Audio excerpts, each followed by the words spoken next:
Bertemu kembali, Timnas Sepak Bola Indonesia berhasil mengatasi perlawanan Timor Leste dalam laga keduanya di Piala AFF 2026. Timnas kita menang 3-0.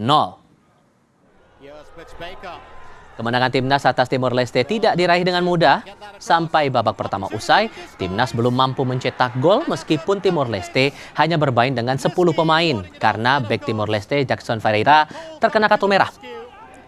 Timnas baru dapat memecah kebuntuan pada babak kedua lewat gol yang dicetak Shane Patinama, Tom Haye, dan Mitchell Baker.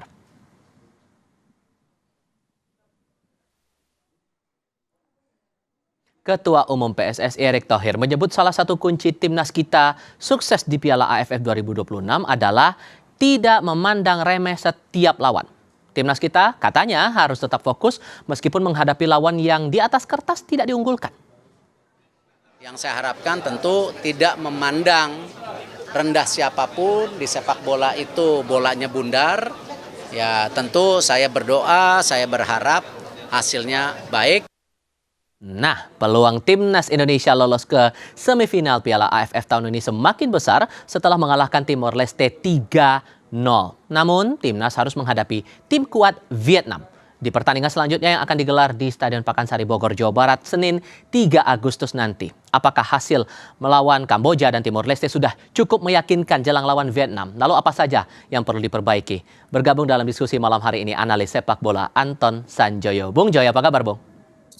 Baik. Terima kasih sudah bergabung bersama kami. Kalau melihat pertandingan malam ini 3-0, oke, itu kabar baik buat kita. Apalagi kita memang diunggulkan. Kalau kita melihat dari rekam jejak dari tahun 2010, kita pertemuan kita selalu unggul telak. Tapi untuk malam ini kita baru keluar dalam tanda kutip keluar jurusnya pada babak kedua di menit 74, 78, 81. Ada hal menarikkah di sini? Ya, yang menarik adalah perubahan yang sangat signifikan di starter ya, di starting line up. Tapi saya bisa mengerti karena kan sebetulnya Timor Leste ini bukan lawan yang sepadan lah. Jadi kalau tim Hertman mengubah komposisi pemainnya dengan cukup banyak, ada 5 atau 6 pemain yang diganti dari tim yang melawan Kamboja, saya rasa hanya bisa dimengerti karena lawannya Timor Leste yang sudah kebobolan banyak sekali di 2 pertandingan sebelumnya. Kemudian juga kan yang dituju oleh tim Hertman adalah pertandingan melawan Vietnam. Jadi pemain-pemain kunci disimpan dulu dan memberikan kesempatan kepada pemain-pemain lain. Ada yang dikasih kesempatan untuk debut, ya seperti Gepens, seperti Brian Fatari. Ini menurut saya bagus-bagus saja gitu. Ya meskipun kan kita melihatnya kok nggak bisa bobol di babak pertama. Ya ada banyak sekali peluang kan sebetulnya. Raihan Hanan kena tiang, lalu beberapa kali tendangan dari Tom Haye juga diblok. Dan pertahanan Timor Leste makin ketat ketika satu orang pemain mereka dipaksa keluar. Jadi memang mereka parkir bus lah ya istilahnya, dan beberapa saya hitung sampai 5 tendangan diblok di kotak penalti. Jadi memang pertahanan mereka bukan cuma kuat tapi juga rapat sekali, dan ya terbukti setelah masuknya Shane Patinama, Doni Tripamungkas, Sandy Walsh masuk semua, ya akhirnya situasinya juga berubah.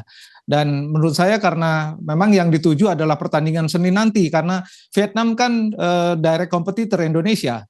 Bahkan saya ramalkan kalau semuanya laju sesuai dengan rencana, Indonesia akan ketemu Vietnam di final. Itu jadi direct competitor di grup dan kemungkinan besar akan ketemu di final. Jadi menurut saya apa yang disajikan tadi melawan Timor Leste hal yang biasa saja.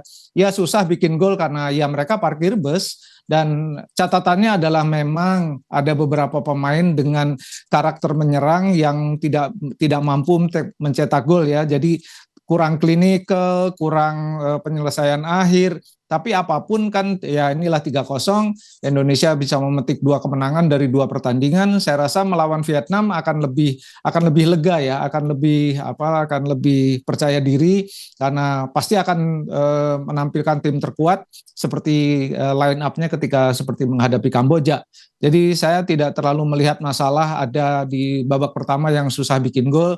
Ya tapi apapun kan bisa ada 2 gol open play, 1 gol dari set piece. Menurut saya baguslah untuk tim melawan tim yang bertahan dengan sangat ketat. Dengan pertandingan yang sudah pernah kita lewati bersama Kamboja dan malam ini Timor Leste, hasilnya juga cukup meyakinkan. Polanya apakah perlu tetap sama saat melawan Vietnam atau perlu ada sentuhan baru sedikit? Ya, melawan Vietnam menurut saya perlu lebih determinasi harus lebih tinggi ya.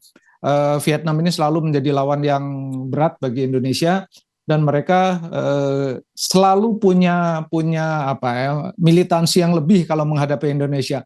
Mereka boleh kalah dari Thailand, mereka boleh kalah dari Myanmar, dari Filipina, tapi jangan dengan Indonesia.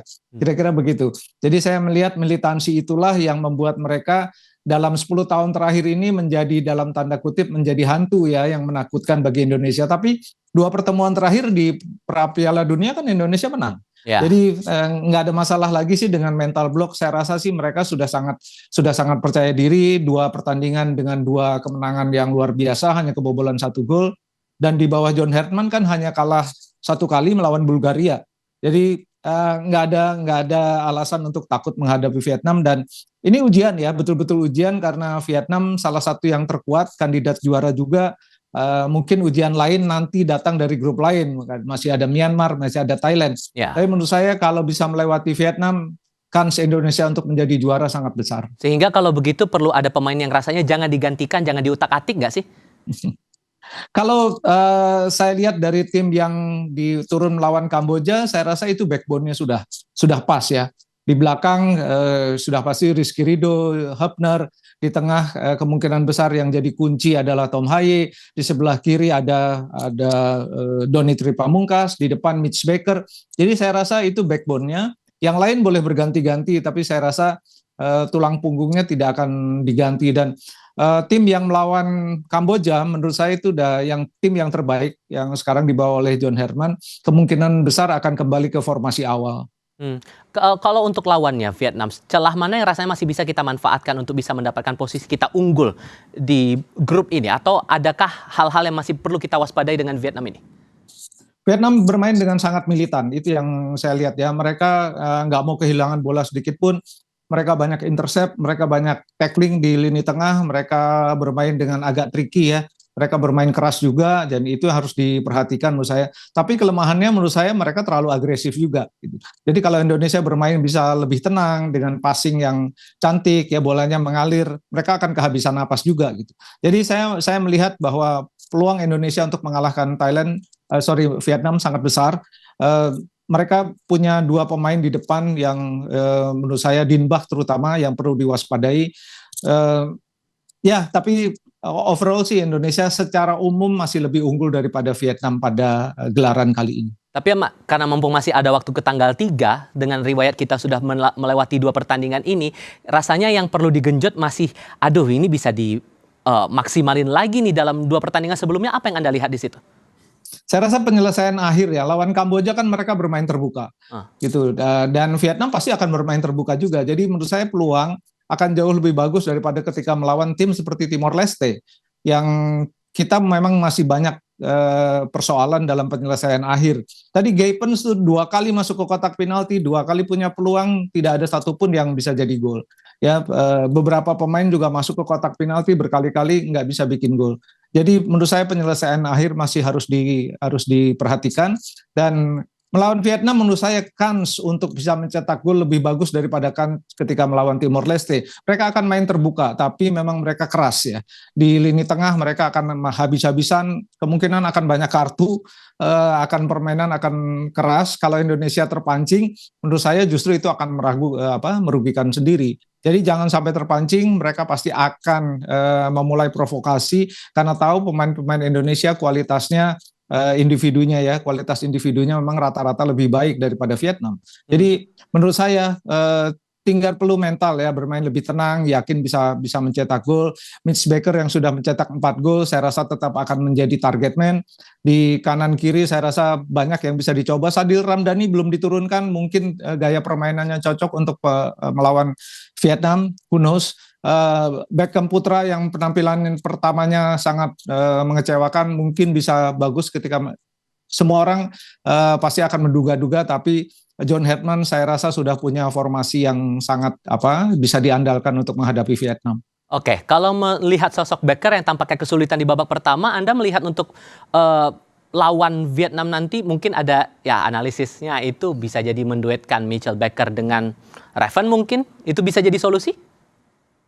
Saya rasa Baker akan tetap menjadi pemain nomor 9 sendirian di tengah, ya kurang efektif kalau misalnya dipadu dengan dua striker, karena yang dibutuhkan oleh Baker adalah suplai bola dari second line, dan tadi di babak pertama kan memang kurang, dan penyelesaian akhir dari Michael Baker juga menurut saya tidak terlalu bagus kecuali gol assist dari Donny Pamungkas tadi.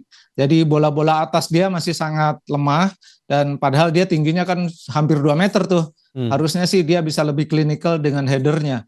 Dan kalau dari bola-bola bawah sih dia udah sangat oke.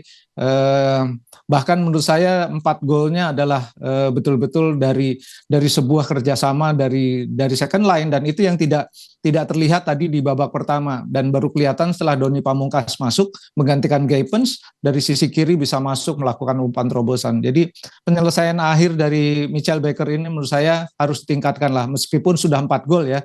Tapi menghadapi Vietnam pasti dia akan diganggu, pasti dia akan diprovokasi.